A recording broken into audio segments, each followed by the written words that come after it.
என் அன்பான நண்பர்களுக்கு வணக்கம். ஆப்பிள் நிறுவனத்தை உருவாக்கிய மறைந்த ஸ்டீவ் ஜாப் அவர்களை காலேஜுக்கு சீஃப் கெஸ்டா கூப்பிடுறாங்க. அப்ப அவர் பேச ஆரம்பிக்கிறார். நான் காலேஜ்ல கான்வகேஷனுக்கு ரொம்ப பக்கத்துல வந்த நாள் இந்த நாள் தான். ஏன்னா நான் காலேஜ்ல டிராப் அவுட் ஆயிட்டேன். என் வாழ்க்கையில நடந்த அனுபவங்களை வச்சு நான் உங்களுக்கு 3 கதை சொல்ல போறேன். அதுல ஃபர்ஸ்ட், என்னை பெத்தெடுத்த தாய் காலேஜ் படிக்கும் போதே கர்ப்பமானதால என்னை தத்து கொடுக்க முடிவு பண்ணாங்க. அவங்களோட ஒரே கண்டிஷன், நல்ல படிச்சவங்க தான் என் குழந்தைய தத்தெடுக்கணும், அப்பதான் என் குழந்தைய அவங்க படிக்க வைப்பாங்கன்னு நினைச்சாங்க. ஒரு லாயர் ஃபேமிலி என்னை தத்தெடுக்க முடிவு பண்ணாங்க. பட் லாஸ்ட் மினிட்ல அவங்க பெண் குழந்தை தான் வேணும்னு என்னை வேண்டான்னு முடிவு பண்ணிட்டாங்க. அதுக்கப்புறம் என்னை இப்ப வளர்க்குற அப்பா அம்மா கால் பண்ணி எங்க அம்மா கிட்ட கேட்டாங்க. எங்க அம்மாவும் ஓகே சொல்லி அக்ரிமெண்ட்ல சைன் பண்ண போறப்பதான் தெரிஞ்சது என்னை தத்தெடுக்க வர்றவங்க அவங்க கிராஜுவேட் இல்லைன்னு. அப்புறம் ஒரு வழியா பேசி நாங்க படிக்க வைக்கிறோம்னு சொல்லி அக்ரிமெண்ட் போட்டதுக்கு அப்புறம் தான் தத்து கொடுத்தாங்க. அதனால வளர்த்த அப்பா அம்மா என்னோட ஆசைக்கு கட்டுப்பட்டாங்க. என்னோட கட்டாயத்தின் பேர்ல மிகப்பெரிய காலேஜ்ல படிக்க வச்சாங்க. மிடில் கிளாஸான என் அப்பா அம்மாவுக்கு ரொம்ப கஷ்டமா இருந்தது. அவங்க எல்லா சேவிங்ஸையும் எடுத்துதான் என்ன படிக்க வச்சாங்க. ஆனா எனக்கு 6 மாசத்திலேயே புரிஞ்சிருச்சு எனக்கு இது தேவையான அறிவையோ வேல்யூவையோ கொடுக்கலன்னு. அதனால இன்ஜினியர் படிப்புல இருந்து டிராப் அவுட் பண்ணிட்டேன். கிவ் அப் பண்ணதுக்கு அப்புறம் என்னால வீட்டுக்கோ போக முடியல, வேலைக்கும் போகல. டிராப் அவுட் ஆனாலும் எனக்கு அந்த காலேஜ்ல பிடிச்ச கோர்ஸ் எல்லாத்தையும் அட்டென்ட் பண்ணிட்டு இருந்தேன். நான் காலேஜ் டிராப் அவுட் ஆனதானால காலேஜ்ல எனக்கு தங்குறதுக்கான ஃபெசிலிட்டிஸ் இல்லை. அதனால என் ஃப்ரெண்ட்ஸோட ரூம்ல தரையில படுத்துதான் நான் வாழ்ந்துட்டு இருந்தேன். என்னோட செலவுகளுக்கும் சாப்பாட்டுக்கும் ரோட்ல கிடக்கிற கோக் பாட்டில்ஸ், கண்ணாடி பாட்டில்ஸை வித்தா 5 சென்ட் கிடைக்கும், அமெரிக்க டாலர் வைஸ். அதை வச்சுதான் சாப்பிட்டுக்கிட்டு இருந்தேன். வாரம் வாரம் சண்டே ஆனா ஒரு கோவில்ல அன்னதானம் தருவாங்க. அதனால ரோட்ல ரொம்ப தூரம் நடந்து போய் அதை சாப்பிட்டுட்டு வருவேன். அப்படிதான் என் வாழ்க்கை இருந்துச்சு.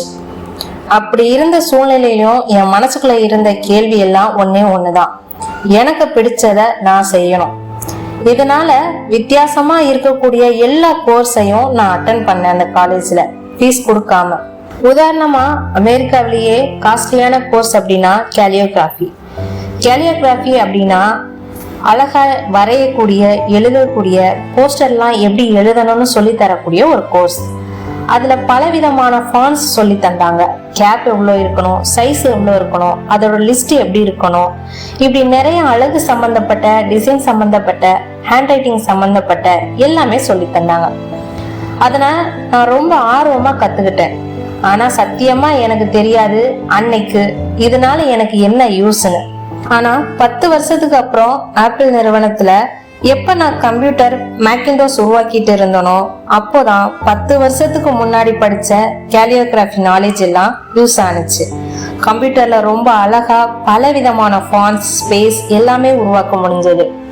விண்டோஸ் ஆப்ல காப்பி பண்ணுச்சு. அதனாலதான் இன்னைக்கு உலகத்துல இருக்கிற எல்லா கம்ப்யூட்டர்லயும் ஃபாண்ட்ஸ், டைப்போகிராஃபி இவ்வளோ அழகா இருக்கு. எல்லாத்துக்குமே ஒரே காரணம், அன்னைக்கு எனக்கு பிடிச்ச கேலியோகிராஃபி கிளாஸ் போனதுதான். இது கண்டிப்பா உங்களுடைய நம்பிக்கையை சார்ந்தது. நீங்க நம்பினா மட்டும்தான் அடுத்த லெவலுக்கு போக முடியும். இத சில பேர் கர்மான்னு சொல்றாங்க, ஃபேஷன்னு சொல்றாங்க. ஆனா நீங்க எங்கேயோ ஒரு இடத்துல நீங்க செய்யற விஷயத்த நம்பணும். நம்பினா மட்டும்தான் உங்களால உங்க வாழ்க்கையில ஏன் சில விஷயங்கள் நடக்குதுன்னு ஃபியூச்சர்ல தெரிஞ்சுக்க முடியும். 2வது ஸ்டோரி, காதலை பத்தி. உங்களுக்கு உங்க வாழ்க்கையில ஏதாவது ஒரு விஷயத்து மேல காதல் இருக்கணும். அந்த விஷயத்துல நான் ரொம்ப லக்கி. என்னுடைய தேடலை நான் கண்டுபிடிச்சிட்டேன். என் வீட்டு கராஜ்ல, அதாவது கார் ஷெட்ல நானும் என் ஃப்ரெண்டும் ஆப்பிள் நிறுவனத்தை உருவாக்கணும். 2 பேர் கொண்டு உருவாக்குனது 10 இயர்ஸ்ல 4000 எம்ப்ளாயிஸ், $2 பில்லியன் ஒர்த் வேல்யூவா மாறினுச்சு. வெறும் 10 வருஷத்துல மேக்கின்டோஸ் கம்ப்யூட்டரை இந்த உலகத்துக்கே எங்களால கொடுக்க முடிஞ்சது. ரொம்ப பெரிய உச்சத்துல இருக்கும்போது நான் உருவாக்குன அந்த கம்பெனியை என்னை ஃபயர் பண்ணி வெளியில அனுப்பிட்டாங்க. நீங்க நினைக்கலாம், என்ன உன் கம்பெனில இருந்து உன்னை எப்படி வெளியில அனுப்ப முடியும்னு. நான் வாழ்க்கையில பெரிய தப்பு பண்ணேன். ஒரு ஆளை ரொம்ப திறமையானவர்னு நினைச்சு என் கம்பெனில வேலைக்கு சேர்த்தேன். ஆனா 1 வருஷம் மட்டும் எங்களால தாக்கு பிடிக்க முடிஞ்சது. எங்களோட சிந்தனை கருத்து எல்லாம் வேற வேறையா இருந்துச்சு. அப்போ எல்லா போர்ட் ஆஃப் டைரக்டர்ஸும் ஒன்னு சேர்ந்து என்ன வெளியில அனுப்பிட்டாங்க. 30 வயசுல மிகப்பெரிய தோல்வி, அசிங்கம், அவமானமா இருந்துச்சு. எந்த அளவுக்குன்னா அவங்க கிட்டயே போய் கெஞ்சி மன்னிப்பு கேட்கிற அளவுக்கு வாழ்க்கை கஷ்டத்தை தந்துச்சு. ஆனா நான் காதலிச்ச அந்த விஷயம் எனக்குள்ள அப்படியே தான் இருந்துச்சு. அந்த ஆப்பிள் நிறுவனம் என் கண்ட்ரோல்ல இல்லாம இருக்கலாம், ஆனா எனக்குள்ள இருக்கிற அந்த தேடலும் காதலும் இன்னும் அதே மாதிரி தான் இருந்துச்சு. ரொம்ப வருஷத்துக்கு அப்புறம் தான் புரிஞ்சது என் வாழ்க்கையில நடந்த அழகான அற்புதமான விஷயம்னா ஆப்பிள்ல இருந்து ஃபைல் பண்ண அந்த விஷயம் தானே. அப்போ எனக்கு கஷ்டமா இருந்தாலும் தேடலும் காதலும் இருந்ததுனால மீண்டு வர முடிஞ்சது. கிட்டத்தட்ட 5 வருஷ இடைவெளியில 2 கம்பெனி உருவாக்குனேன். நெக்ஸ்ட் அண்ட் ஃபிக்சர் அப்படிங்கிற அனிமேஷன் கம்பெனி. என்னோட வாழ்க்கையில முக்கியமான காலகட்டமா இந்த டைம் இருந்துச்சு. என்னோட காதல் துணைவிய கண்டுபிடிச்சதும் இந்த காலம்தான். அது மட்டுமல்ல, அந்த ஃபிக்சர் கம்பெனி தான் உலகத்திலேயே முதலா அனிமேட்டட் ஃபீச்சர்ஸ் பிலிமை உருவாக்குனுச்சு. அதுதான் டாய் ஸ்டோரி. உலகத்திலேயே பிரபலமான அனிமேஷன் வேர்ல்டையே தொடங்கி வச்சது அந்த ஃபிக்சர் கம்பெனி தான்.